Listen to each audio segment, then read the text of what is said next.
Okay, so washing the brushes, I usually just take some shampoo from the side, scoop it up like that, and I just put it a little bit underneath the thing, the tap first, and then I just kind of circle it in my hand, and you can see the product coming off in your hand, and then just kind of wash it underneath, like squeeze it out and try and get out as much product as possible, and wait until your brush is clean. Some brushes do stain, like lip brushes on lipsticks and lip glosses, but on powder brushes they usually don't, unless you've used a hell of a lot of bronzer, and it does take you a while to get out of the stain.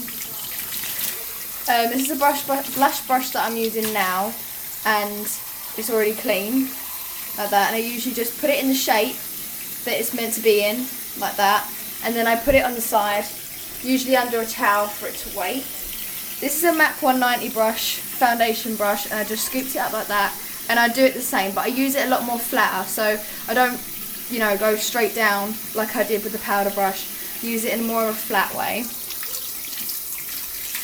and I kind of just, yet again, squeeze until all the product come off. You will see the foundation coming off in the sink, and it's better off to have one of these taps whilst you're doing it, because you can really control the temperature. Because if you're having two taps and you're constantly swishing between each one because of the hot and cold, when it gets too much for your hands to handle. Finished off with that. This one's a little bit stained, but that is clean. And then moving on to an eyeshadow brush. These are basically the same. This is a MAC 217, so they are a lot more easier than the other brushes, but they still work in the same, and they don't stain as much as some of the other brushes. And I just kind of wiggle it with my two fingers to kind of get all the product out, because sometimes they do set in quite deep with eyeshadow brushes, depending on how much you've blended with them and how much product is actually in them.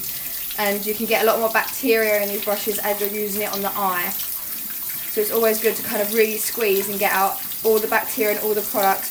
If you are using brush cleaner products, then obviously you don't need to do this, but this is just a quick way of how a cheap and easy way of how I wash my brushes. And just squeeze it, put it in the shape that you need to, and then you're done.